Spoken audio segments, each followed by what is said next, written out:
Just wanted to explain a little bit about how I start these paintings. Here's a painting that just started this morning, and I'm going to show you the whole process, more or less.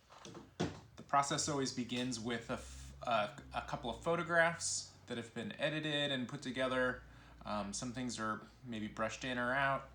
A lot of adjusting of scales and color tinting and putting things where I want them to be. Because I compose it all on the computer, it made sense to use some of that digital technology to transfer the painting to the canvas. Once I get everything settled, I know exactly where I want it to be.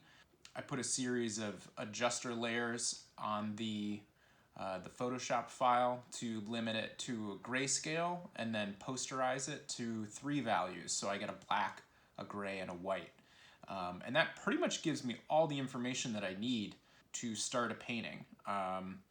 It's not dissimilar to the way that I would start a painting plein air, thinking about what's the lightest and what's the darkest and what things are going to kind of fall in between those and where.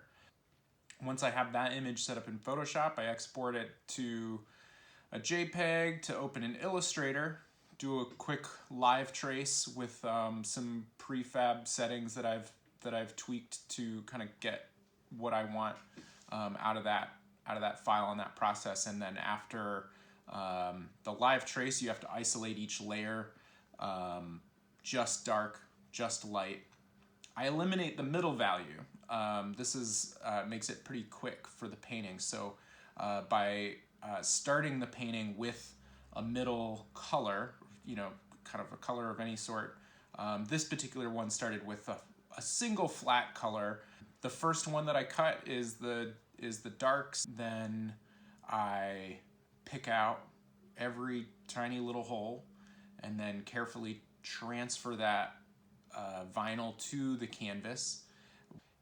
In this case, this painting, all the darks are pretty similar, so I just mixed a single dark color, pounded it in there with my my stipple brush.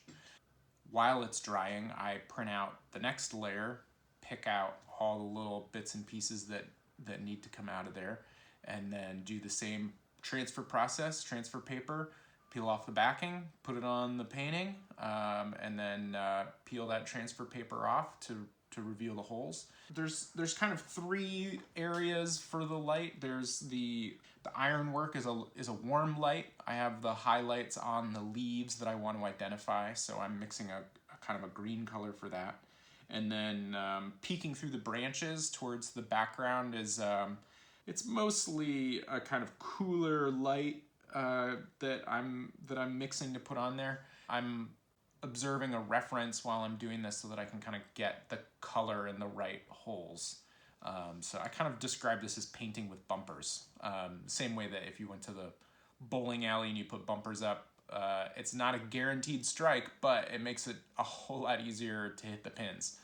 And the whole process in general is, it just is a lot faster to get to the composition that I've already predetermined, with some nice sharp edges and a good flat color to work with.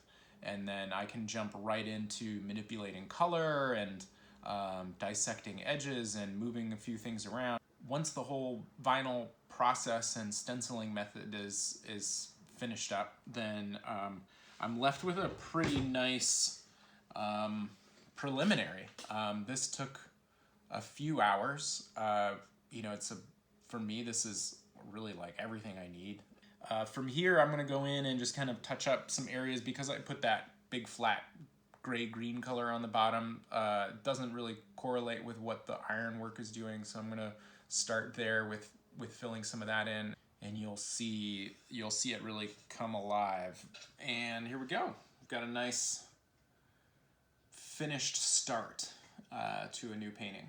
So from here, I usually put it up on the wall for a couple of months and look at it and think about it. And at a certain point, a painting starts to resonate with me for whatever reason. And I usually don't know until I pull it off the wall because I'm compelled to work on it. And that's when it starts to become meaningful to me. I start to think about it as a